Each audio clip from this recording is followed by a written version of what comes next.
Good afternoon, and a very warm welcome to Social Innovation Foresight, a talk show about ideas from the Forum for Social Innovation Sweden at Malmö University. My name is Erin Corey. I am a senior lecturer in Media and Communication Studies here at Malmö University, and I have the distinct pleasure of moderating today's dynamic and very exciting panel. Today's theme for this fourth episode of the show is Reimagining Democracy, a timely and admittedly challenging theme which asks us to consider not only our collective future, but also our multiple pasts and our very complicated present. Across Europe, and indeed around the globe, we currently see nations divided along many lines: ethnicity, class, gender, and migration status amongst them. And many people, not just citizens, but also those with more recent migration backgrounds, feel left behind. Many people feel stuck with few opportunities to influence their own lives, much less the societies in which they live. These schisms present difficult challenges to traditional forms of democracy, or rather, traditional ideas about how democracies should work. So, what are the main issues with democracy today? How can different actors and organizations empower people and ensure that communities from every corner of society have a say in politics, as well as in their everyday lives? What role do research and innovation play in addressing social change and current challenges for democracy? What alternative models to current democratic structures exist? In short, how can we reimagine democracy? These are some of the questions we will at least attempt to address in the next hour, along with our audience. And speaking of our audience, we would love to hear from you. If you are currently watching live, please feel free to participate in the conversation by sending your questions via email to socialinnovation@mau.se. That's social innovation, one word, @mau.se. To start us off, we have a keynote by Swati Banerjee. Dr. Banerjee is professor and program convener at the School of Social Work, Center for Livelihoods and Social Innovation at Tata Institute of Social Sciences in Mumbai. She coordinates the Right Livelihood College, which is part of a global network of universities that connect academia to practice. She has been a postdoctoral fellow at Lund University here in Sweden and visiting faculty at many universities around the world, including Roskilde University in Denmark and the University of British Columbia. Let us hear now from Dr. Swati Banerjee.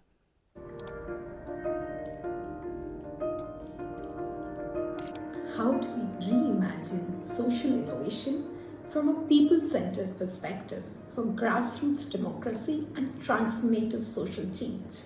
So let's try to unpack this with a narrative.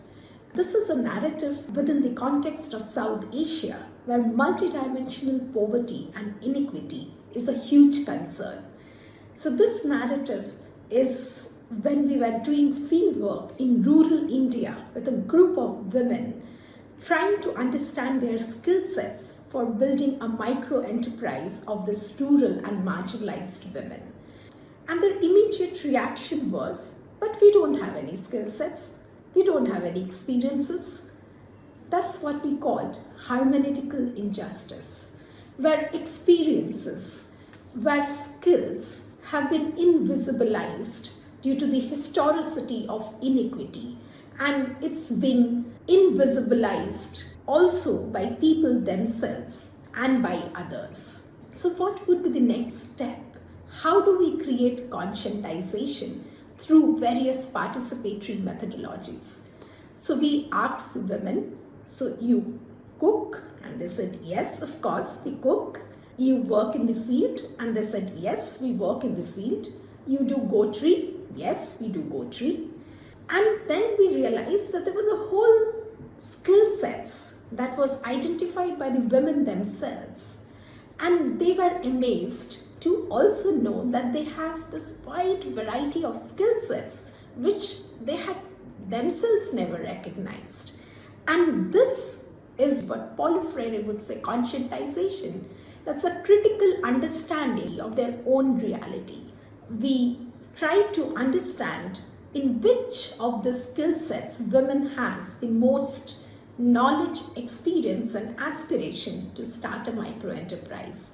Then they identified go-tree as a skill set where they had enough knowledge, experience, and aspiration to start something new out of it.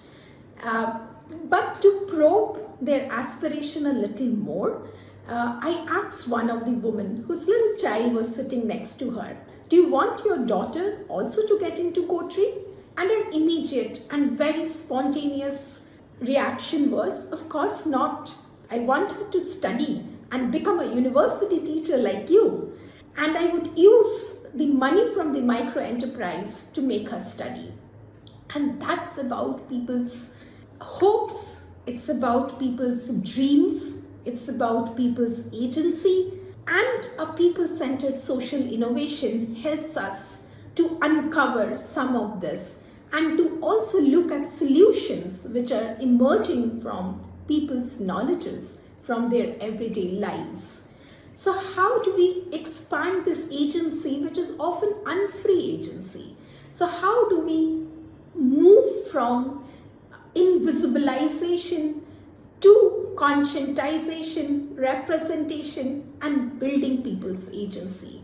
So how do we create new democratic spaces at the grassroots for a people-centered social innovation and for epistemic inclusion and epistemic justice? So here I would like to articulate 3 key constructs which helps us to understand this. So 1, how do we situate the micro context of people, their diversity, their identity, and the dynamics of local space? How do we understand who participates and who is not able to participate? Like Robert Chambers has said, that it's important to observe what remains unobserved in the mainstream development paradigm and therefore also gets undervalued. So it's important to understand this context of diversity and also the intersectionalities of lives of people. It will help us to understand the differential and multiplied struggles that people have. For example, the experiences of women in an urban area, the experiences of women in a global south, the experiences of women in a global north, the experiences of women in global south and in a tribal location would be different. And it's important to understand the sameness and the differences. The second construct, how do we understand people's knowledges and their lived experiences and knowledges to understand an alternate view of their world? And therefore, this knowledge is important to look at representation of the diversities of the people and their collective knowledge and collective agency. What Boaventura de Souza Santos would say, ecologies of knowledges. To unpack this, I'll give you another quick narrative, and this is about a tribal woman who comes to the city of Mumbai for the first time as part of a delegate of a tribal group to discuss access to the forest and forest rights with forest officials. As she comes to the office, she looks at all this wooden furnitures and touches and feels them. And then finally, when her turn comes to go to the office and meet this official who was dismissive of their demand of access to forest rights, she could hold herself no longer, and she said, "Yes, till now even we were reflecting where our forests are disappearing. Because for you, forest could be a resource, but for us, forest is our mother, forest is our home, forest is our habitat. And today when I come to your office, I realize our forests are depleting, our forests are disappearing because our forests are being shifted from our homes, from our habitat to your offices, to urban areas." And that's the knowledge and that's the analysis. And That's a knowledge which is often ignored, undervalued, invisibilized. And this is knowledge that gives voice to people's own realities. A voice, therefore, can become a simple commitment that all are listened to. And in people-centered social innovation, this voice, knowledge, becomes a willingness to share expertise, to co-produce understanding, and to work towards social value that serves the interests of the most marginalized. And therefore, we get into our third construct. How do we move from understanding of micro context to representation of people's diversities and knowledges, to looking at how do we ensure people's participation in the processes of social innovation and therefore focus on their engagement. And a way to support this engagement and participation would also be to support people's solidarities. And that would be emergence. The emergence of these collectives would offer a pathway for perhaps a more inclusive innovation and a development process. And there are various kinds of solidarities and collectives like self-help groups, farmers cooperatives, etc., etc. And it's important to look at people's participation and engagement and support solidarities so that development plans, community plans, and grassroots plans doesn't become plans of the powerful. And it's important to also look at the inclusivity, the pluralism that offers a pathway for reimagining change, for reimagining transformative change, for building capabilities and spaces for empowerment of people. And this would help us to expand agency and to look at collective power of the most marginalized and avoid the traps of mainstream idea of development and mainstream innovation and look at a pathway of liberation that is opened up by participatory methodologies, by pro-poor professionalism, by direct learning from people, and of course, a passion for a fairer world. So, how do we therefore look at this reimagining of alternate pathways for social innovation and development practice? Taking on from this three constructs, I would like to end by reflecting together with you a few questions that we need to be conscious about when we are talking about people's intersectional knowledges and reimagining social innovation for epistemic justice and for a fairer world. So we need to reflect together on how do we reach the last first. Who is empowered and who is disempowered in these processes of innovation? Who is included and who is excluded? Social value is for whom? What objective local participation has? And what are the methodologies for participatory engagement with people?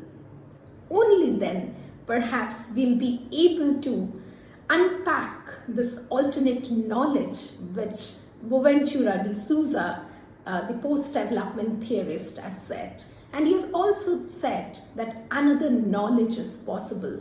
And it's important to unpack, discover this alternate knowledge, which is people's knowledge. And that's about people-centered social innovation. So I will end with these lines from the famous revolutionary poet of Pakistan, Faiz Ahmed Faiz, who says, "We shall witness. It's certain that we shall witness the day that has been promised to us." And yes, I'm sure we will witness that day where we are able to reach the last first, where we are able to talk about equity, where we are able to talk about representation of people, where we are able to talk about engagement of people, and we are able to move together towards this vision of fairer world, a world of innovations where we are able to, as I said before, reach the last first. Thank you so much.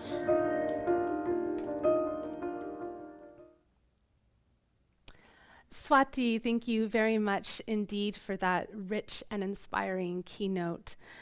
We just heard you speak of the ways that the work you do challenges traditional development discourses and frameworks. And I wondered if I could invite you to say more about that. Namely, how did the ideas of social change, community involvement, and empowerment emerge globally in these development discourses? And what is the status today?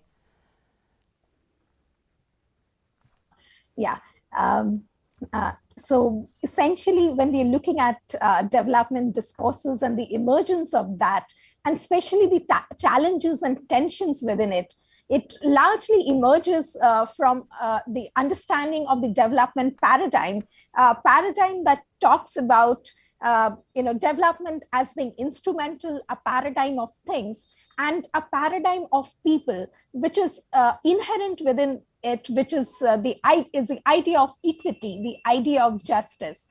So some of this participatory methodologies, the participatory approaches emerged in the late 1970s and the early 1980s, essentially from the dissatisfaction with the mainstream idea of inquiry, the methodological monocultures. But Robert Chambers also talks about the dinosaur questionnaires. He also talks about, the brief visits to rural areas, rural development tourism, which gives a one-sided view about people and their context. And therefore, the idea has been for an alternative idea of development tries to address these challenges and tries to uncover the voices of the people, the voices of the marginalized. And here there is also post-development theories contribute to this understanding of inequities that exist. And essentially, it is about a radical rejection of the idea of development. For example, Wolfgang Sachs talks about, how today we are caught in this development deadlock. And then Amartya Sen talks about processes and development as freedom. And what I have said earlier, Boaventura de Souza essentially talks about this ecologies of knowledges and collectives. And therefore, this alternative ideas of development is essentially trying to look at solutions that responds to the local context. So the idea is also about, it's emerging from social entrepreneurship, social innovations as well, trying to look at how do we support collectives, how do we support solidarities, and essentially also therefore try and understand how do we break this power hierarchies, because when we are talking about the marginalized, individually they might not be able to participate, but when we are looking at collectives or power width, that's where they are able to use their agency and their collective power. So where are we today? What is the status? I think in the past 2 decades, there has been a proliferation of alternative ideas in development, participatory methodologies, trying to look at people's empowerment. But what I would like to reflect on is, this question still remain, what I said. Who participates, who are included, who are excluded, and are we asking those questions remain an important thing. And we also see, I think the last point here is that a lot of this concepts like empowerment, like participation, today has become jargons used to legitimize larger development projects, and therefore has been depoliticized. So I think there is therefore a need to repoliticize the ideas of empowerment, the ideas of participation to look at the complex realities that that Erin, you said that we are in today, and therefore how do we look at multiple ways of engagement and trying to look at people's voices and agency. Thank you so much. Thanks so much for that, Swati. I think there are some really rich themes in what you just said that we can explore with our other panelists, especially along the lines of sustained engagement, local space, collective knowledge and agency, and ecologies of knowledge and who is participating. So speaking of our other panelists, it is a great pleasure to be joined today by Katja Reppel, Head of Unit Directorate-Generale Research and Innovation with the European Commission, and Gorka Espia, who is the director at the Aguirre Lehendakaria Center for Social and Political Studies. Welcome, Katja and Gorka. Hello. Nice to be with you. Thanks so much for being here. So the theme of this hour is Reimagining Democracy, which is a future-oriented enterprise, I think. But I'd like us to back up a bit and think about that concept of democracy. So Katja and Gorka, how can we understand democracy, and what are the main flaws or challenges you see with the system in its current shape? Katja, let's start with you.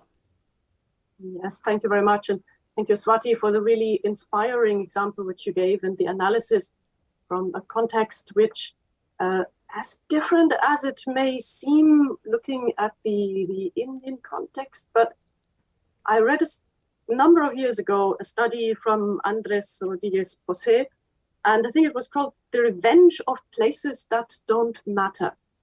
And that was a very interesting analysis of something somewhat related that occurred in Europe and also in the US, where people who did have a right to vote used the vote to really manifest that they don't feel heard and they don't feel reflected in the current political system. But to get back to your question, Erin, so what is democracy? I don't want to quote Churchill. I think it's overused. Democracy is the worst form of government except for all others. But in a way, it's a nice summary. I mean, it reflects how messy democracy it is and how messy actually it should be. And that's the charm of it. Swati was talking a lot about the people, the rule of the people is literally the translation of democracy. But which people? I mean, only national, only men, only taxpayers, only literate people who have studies. I mean, there were experiments when all forms of, discrimination and exclusion of the electorate took place. Does everybody have the same vote? That's another interesting question. I don't want to discuss gerrymandering, but the question of, is there really a one man, one woman, one vote system? I can tell you that in the European Parliament, for instance, definitively it isn't, and for a very good reason. The very small European Union member states have disproportionately many seats in the European Parliament compared to the very big countries like Germany, France, Italy. And there's a good reason behind it, because otherwise, Maltese, for instance, they would just go under. There would be so little, they wouldn't have any say. So questions of simple majority or having the absolute majority rules in Parliament, very interesting to discuss. What's better, to have a very clear government role, government, or do you want to have coalitions? I live in Belgium. Belgium is famous for having very large and complex coalitions. What's better? What's democracy? Very difficult to say. What Swati didn't touch upon is also a question who can stand for election. If we are in the field of representative democratic systems, it's also a very important question. Again, only people as of a certain age, only people of the nationality, and so on. There are many different things which have been experimented with. But to answer your question in brief, for me personally, the essence of democracy is that after a while, the governments and the heads of governments change as a result of elections. So that the opposition can take over and run the country or run the region or run the city, depending on what level you are talking about. And that, please, without kicking out the entire civil service, there must be some sort of stability behind that, provided, of course, that civil servants are appointed on the basis of their qualifications and not just cronies and friends of the previous government. But I'm optimistic that if there is such a turnover in terms of who holds the power, there is a certain limitation to the appetite in terms of being corrupt and putting the cronies of the own party into power. So change of power regularly and in a peaceful way and respectful way, that's for me the essence. And also the respect of fundamental rights and values. Equity, this is something which Swati mentioned very, very correctly. The freedom of speech and the respect of those who have different opinions is also absolutely crucial to me. And you were asking about the challenges and the flaws in that. This freedom to express yourself is really one of the points where I think we have to be extremely careful. So polarization and populism and things that can lead really to extremist political views, that is for me one of the big, big challenges. And basically you can boil it down to a loss of the culture of debating and the culture of listening and trying to find compromises. And listening, meaning also listening to everybody in society, also those who are not so literate, who are not so vocal, who are not so well connected, who are not living in the capital cities. The second point where I see really there is a big challenge is the manipulation of public opinion, be it in social media, be it by foreign interference, and linked to that, the trust in democratic institutions, and the trust in election results. That, of course, is the end of a functioning democracy if people do not trust anymore that there is a fair counting of their votes in elections. Another point which is really challenging is undue influence into the electoral processes from, well, people who are not really the electorate, just to mention lobby groups. Sometimes, I mean, very crudely, also criminal groups. I'm thinking of drug trafficking mafias who have accumulated enormous amounts of money and who can exert an elite capture of an impressive degree. And last but not least, and that brings us back to the question of the engagement of the people to really be part of it, I'd like to quote, and I'm never quite sure who is the origin, either Martin Niemöller or Max Frisch, Le silence de pantoufles est plus dangereux que le bruit de bottes. The silence of the slippers is much more dangerous than the noise of the boots. And for me, this is really the day-to-day instruction to encourage people to participate and make their voices heard. Thank you. Thank you so much. In the interest of time, I am going to let that stand there. I think you've pointed out some really important challenges facing democratic states and systems of government today. Katja, thank you so much. I want to turn now to Gorka. Gorka, the work that you do at your center is highly collaborative. So the Agire Lehendakaria Center's Basque Social Innovation Lab is part of the Building Capacity for a Sustainable Society project, which includes collaborators in Latvia, France, and here at the Forum for Social Innovation in Sweden. So I'm wondering if you can speak a little bit about how these innovation labs work and operate, and what does this have to do with building new versions of democracy? Thank you. Thank you, everyone. I couldn't agree more with my previous speakers, so I'll try not to repeat some of the key ideas that they have already explained. So I think the labs have a very important role today to try to test with new approaches this challenge of how can we actually reimagine democracy for social innovation ecosystems is central to everything that is going on at the moment in the field of social innovation. But there is very little space for experimenting with new approaches. As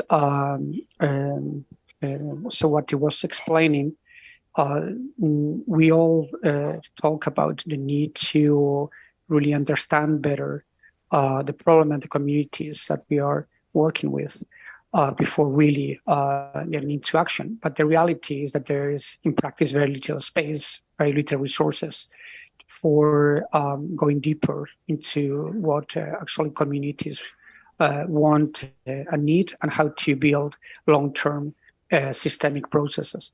So labs, I think, are giving us the opportunity to experiment with new techniques, and I think with new theories of change.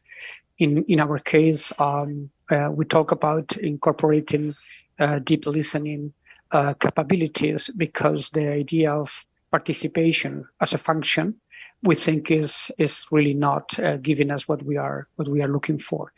Normally, we just make a diagnosis of the problem we need to tackle, and then we need to move into action very, very rapidly.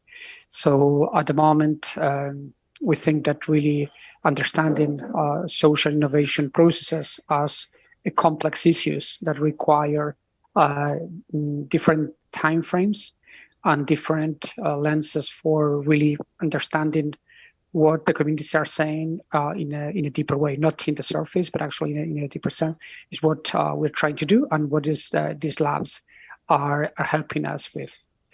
But for me, the most important thing is really that accepting that sustainable human development models are complex systems and requires to fundamentally change all the linear models that we have been working with in the last few decades. And this has tremendous consequences for funders, has tremendous consequences, for example, for big institutions like the European Commission and others in how are we really addressing these programs. So I think this is what labs can help us with. Thank you. Great. Thank you so much, Gorka. And one thing that your organization has worked with, like you mentioned, is this idea of the community listening process, which is a best practice that is promoted by the Building Capacity for a Sustainable Society project. And I love this idea of foregrounding listening as part of the work of building community and solidarity and building societies. So can you explain a little bit about what that looks like, about the community listening process? Yes, fundamentally is incorporating, as I said, a more rigorous process of how are we trying to understand what is going on and how do we link that with action. So when we talk about deep listening, we talk about new capabilities for systems mapping, for really understanding what is going on in that particular area before we start doing anything. Because the current tendency is that you need to go into action without really taking the necessary time to know what is going on in terms of organizations and community initiatives, and making a collaborative analysis of what are the interconnections. So for us, deep listening is about systems mapping, and then it's about generating a variety of different listening channels. All listening channels are limited. So if we conduct, for example, ethnographic interviews, they are going to give us better information than just doing a traditional focus group, for example. But it's always going to be limited, because ethnography has also its limitations. So we need to identify different listening channels that can, mixing all of them, can give us a better understanding. But the crucial point is who is interpreting the information. As Professor Reppel was explaining really well, it doesn't make any sense that we keep gathering information and just interpreting the information from a technical point of view and then moving into action again. So for us, generating collective interpretation opportunities for communities plus institutions and private organization to interpret all that information in a continuous way. It is the only possibility that we have to guarantee that we are building interventions that are putting those last at the first. So yes, these are the processes that we are experimenting in more than 10 different countries. Most of them are not inventing anything new, as also my colleagues were explaining. There is a vast experience of community participation, but we haven't had the opportunity to really incorporate a systemic lens and a long-term perspective as well into these processes. But what we know is the more we invest in systems mapping, in community listening, and collective interpretation, the better the impact of the programs is in the long term. The question is that, unfortunately, most of the investment and that is available for this type of processes is still not designed to incorporate a systemic and long-term view. Thank you. Right, thank you so much. I mean, you bring up a lot of questions about things like sustainability, funding, and these more holistic processes. And for me, it brings to mind the work of United States-based scholars Eve Tuck and Kei Wing Yang, who talk about the shift from this kind of objective research, which kind of objectifies groups of people they work with, towards desire-based research that is really focused on the needs and wants of a community. Just some things to think about too as we move ahead. We now have some time if there are questions from the audience. Yeah, okay. They're beaming in as we speak.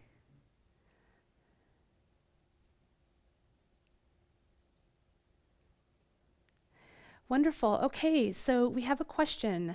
How can we include more than human actors? For example, marine life and the ocean in a reimagined democracy.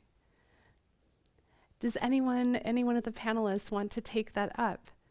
This is an unexpected turn. Yes. I think it's a wonderful Yes. question. Yeah, Gorka, No, please. I think it's a very relevant question, and that's why, again, for us, it's so important to talk about different multiple listening channels, because in the same way that we are listening to communities, we should be able to listen to other actors, institutions, or in this case, to the natural ecosystem. So just the way that we can, if we follow, for example, an ethnographic approach, we can transform the data we have about marine coast into personas or ethnographic profiles that can actually give us a perspective of how different elements of the coast are suffering. For example, the warming, the impact of warming conditions. So for us, this capacity to have different listening channels incorporating those new actors can give us a better perspective if, again, we invite different stakeholders for a collective interpretation of this data. Thank you. Great, thank you, Gorka. Swati, Katja, any reflections on that question? And this is, I should say, from Max and Genius, who's watching the live stream. Yeah, thank you. Should I come in? Sure, absolutely. Yeah, great. I think that's a very, very important and significant question because essentially, we are struggling with this dichotomy in the present development paradigm.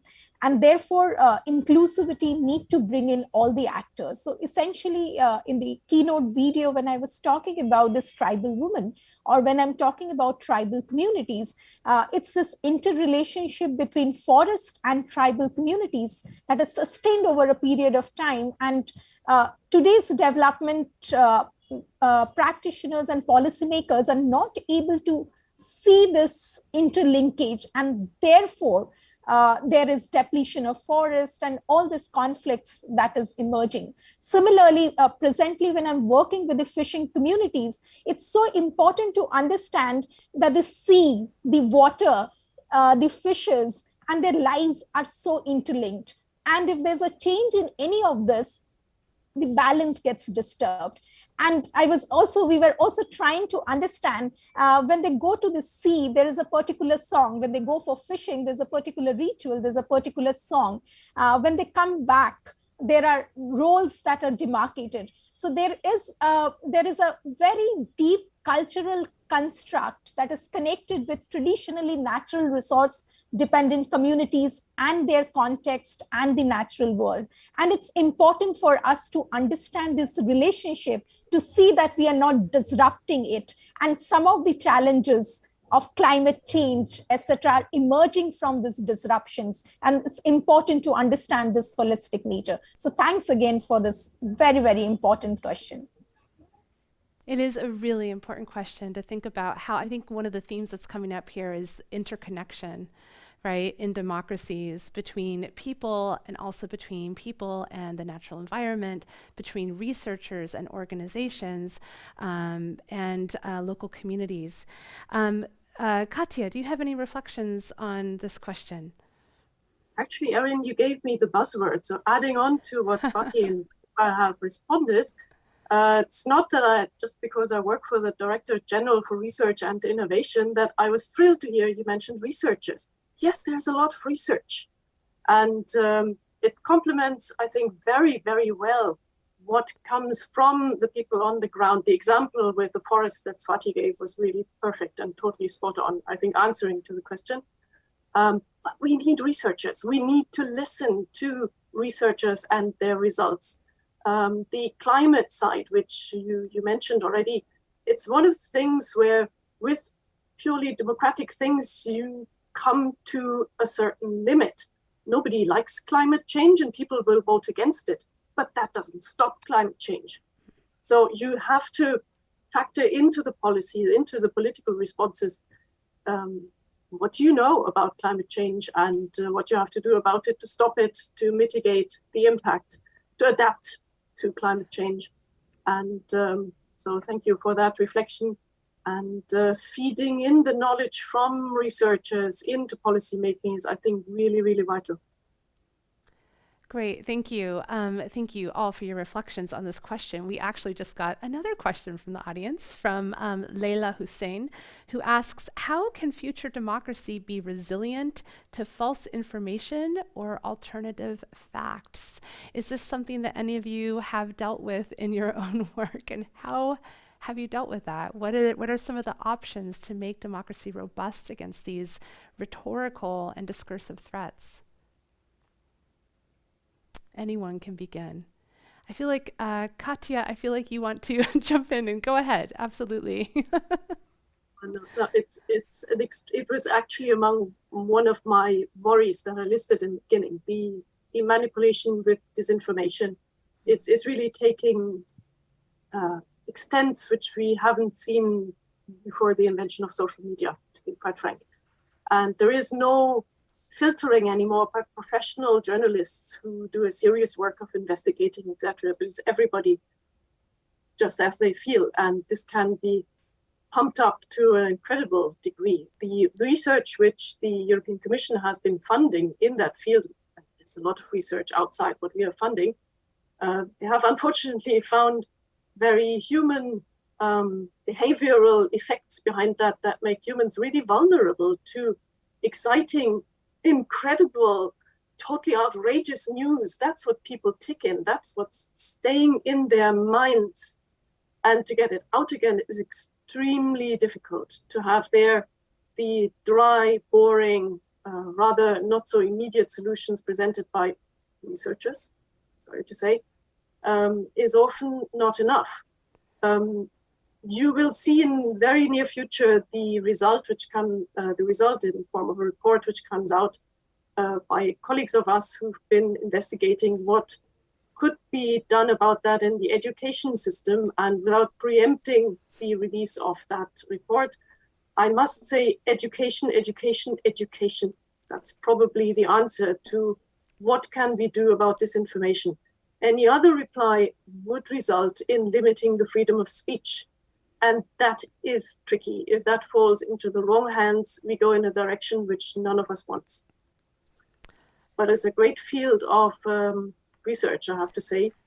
And I'm always eager hearing from knowledgeable colleagues what they have found out about that and what in their experience would help. Thank you so much, Katja. And actually, you gave me a buzzword back, which is education.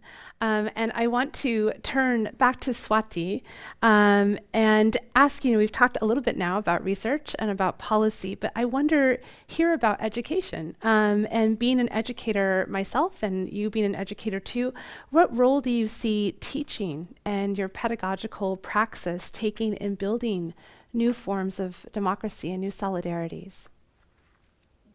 Thank you, Erin. I think that's a very important question. And it was great hearing both of my co-presenters as well. So there's a lot of learning from there, which I'll try to weave into this answer.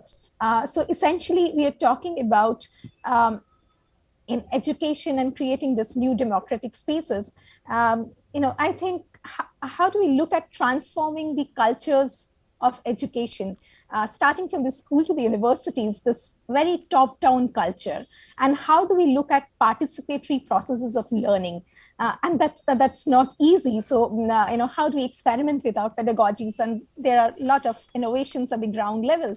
For example, I do a course on participatory methodologies, learning methodologies and livelihoods assessment.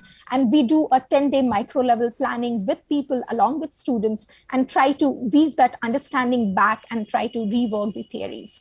The second point I would like to stress here that how universities itself as spaces of education can be transformative in nature. How do we look at community engaged universities? How can the communities how can the universities not only be confined to the classroom, but how do we have community projects, interaction with the communities, and that can bring about a change. For example, at the university where I am, at Tata Institute of Social Sciences, we have a lot of projects within the community. We call this as field action projects or demonstration projects, which are sites where our students engage and bring that knowledge back into the classroom. The universities are also spaces, when we are talking about also social democracy, we have to look at how can there be spaces where diversity, pluralism, and inclusion is looked at. So what could be the future pathways or the future agenda for educational spaces, and how do we look at creating new democratic spaces? One would be definitely how do we look at the curriculum and the pedagogy in terms of a critical reflective process, and increasingly that's getting depoliticized as well. So what Paulo Freire would say, consciousness raising amongst the students, amongst the citizens, and that would, because social democracy is closely connected to political democracy, and that would create conscious citizens who would be able to address a lot of this challenges, rhetoric of political democracy. The second pathway would be how do we look at creating intervention skills in our students, some basic intervention skills, so that they are able to engage with the local communities and are able to look at processes of transformation. And yes, what I think is very necessary is that through these processes of learning, try to instill this value of how do we unlearn. And I think unlearning is a major, thing that I think all of us within the education process should do. And then we will be able to, what I think Gorka was also telling, then we'll be able to reach out to the local communities. We change this hierarchy of knowledge between us and them, between us and the local communities. And that's a very, very important value which we need to instill. And second, of course, I feel is innovations and passion for change, passion for a fairer world. That's very, very important. There are, of course, a lot of local innovations that's happening across all university spaces. For example, like I said, we work with community. One of my community projects along with students have been starting a micro enterprise in the urban low-income neighborhoods in Mumbai, where women came together to start this garment manufacturing unit through which they are able to support their local livelihood needs and the education of their children. We recently are doing an interesting project with University of California in Santa Cruz, where we're looking at this course on human-centered design thinking, and both sets of students are working on local projects together. They're therefore also able to reflect on how does caste in India works and how does race in the US works, and able to reflect on this global South, global North, and the dichotomies that also exist. And yes, the last thing, therefore, is how do we look at local engagements and global solidarities and global knowledges? So I would feel local is that new form of democracy that's important for us. And of course, to continue this commitment of learning and unlearning. and this passion and fun for a fairer world. Thank you. Thank you, Swati. And this, I think, segues into my next and kind of last question, which is that, Swati, you mentioned something in your talk about intersectional knowledges and reimagining social innovation and for epistemic justice and for a fairer world. And I find myself very drawn to that idea following the thinking of Michel Foucault and Donna Haraway and others of subjugated knowledges, of situated knowledges, and what these often overlooked perspectives can bring to larger movements of social change and solidarity building. So I want to ask our panelists to dream forward a little bit, albeit very briefly in the interest of time, and to imagine intersectional knowledge as something that might include and be generated by not only practitioners, but also large institutions like the European Commission and academic institutions as well. What does this intersectional knowledge, all this input working together, look like in your estimation, and how can it address the challenges of democracy that we talked about earlier? How, in your opinion, can we as members of our communities contribute to building truly democratic solidarities? So Gorka, let's hear from you first. What does this look like in your sort of ideal scenario? Yes, well, what I think that experimenting with is how can you incorporate intersectionality as a lens for systems mapping. So first of all, when you are analyzing what's going on, how do you look at it from that perspective? Because then you will realize that there are a lot of initiatives that are hidden in that are actually connected with that perspective. Then in terms of the listening channels, again, how can you have different channels that are also responding to that intersectionality lens? Same thing for the interpretation of the information. For us, what we know is that it doesn't matter how much information you kind of provide to local communities about a particular issue, that if there is no space for collective sense-making, for collective interpretation, that information is very unlikely that is going to change perceptions. So how do we actually build those collective sense-making opportunities from an intersectionality perspective as well? So who is taking part there? And finally, the most important part is how do we understand that the initiatives are not linear and disconnected initiatives, but actually part of a portfolio that is designed, managed, and evaluated from an intersectionality perspective. I think if we are able to incorporate that lens into the traditional innovation process, then we are going to get much more interesting and impactful results. Thank you. Thank you so much. Katja. Yes, thank you.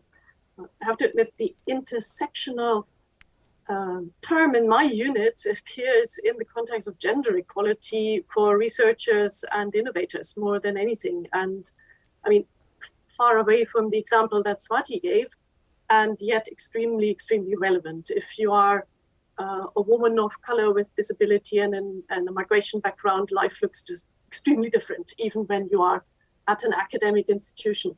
But to talk a bit about the dreaming ahead and what I can see and what I wish for in the European Commission as an institution,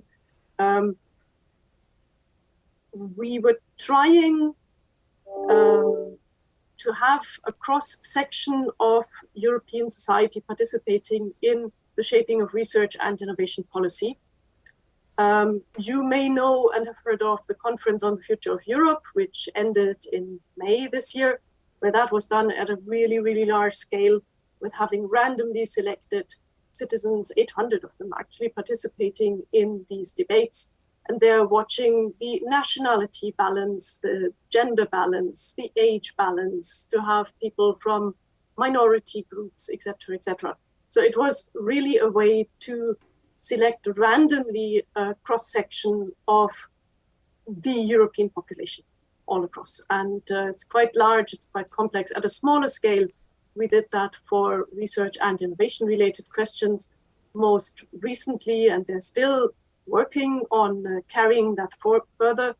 There were questions about what kind of innovation and research do we actually need to address the climate and environmental challenges that we have. We call it the Green Deal in Commission language. And there was an exercise to hear from every single country in sort of national randomly selected boards what the citizens feel. This was aggregated, and it's now taken to the next level where the, well, not only public administrations, but also NGOs and so on, debate on what can be actually done. So we're doing our little bit in the corner, and I hope, and that was something which the Commission, in the sense of the College, has already touched upon in its follow-up report on the Conference on the Future of Europe. I hope that there will be more citizens panels that make sure that there is such a cross-section across all the European countries and all the different parts and segments of society who are consulted, and not just a tick box exercise, but who really debate and listen to each other. I picked up from Gorka the word listening all over, and that rings a big bell. That is what we need, a debating culture where we listen to each other. I hope that will seep in and become a lot more frequent than our small experiments in the field of research and innovation policy. I know colleagues did it for agricultural policy and climate issues as well. And I dream that this will be the standard for European policymaker, at least on bigger issues, that you have this cross-section of citizens of the European Union participating. Great. Thank you both so much for those reflections, and Swati as well. And I want to thank the three of you so much for being here today, and to you, our audience, for tuning in. To end, I'd like to quote from the United Statesian writer W.E.B. Du Bois, in a quote which I think connects so well to Swati's injunction that we must find ways to reach the last first. So in 1947, Du Bois wrote, quote, "Reader of dead words who would live deeds, this is the flowering of my logic. I dream of a world of infinitive and valuable variety, not in the laws of gravity or atomic weights, but in human variety in height and weight, color and skin, hair and nose and lip. But more especially and far above and beyond this is a realm of true freedom in thought and dream, fantasy and imagination, in gift, aptitude, and genius, all possible manner of difference, topped with freedom of soul to do and be, and freedom of thought to give to a world and build into it, all wealth of inborn individuality. Each effort to stop this freedom of being is a blow at democracy, that real democracy, which is reservoir and opportunity. There can be no perfect democracy curtailed by color, race, or poverty, but with all, we accomplish all, even peace. So may we all find a way to open the path to each other and to embrace our commonalities even as we celebrate our differences. And please note that another session of our program, Social Innovation Foresight number 5, will be coming on 28th of November from 3 to 4 p.m. The theme this time will be human rights, and guests will be announced soon. Please do join us for what is sure to be another rich discussion.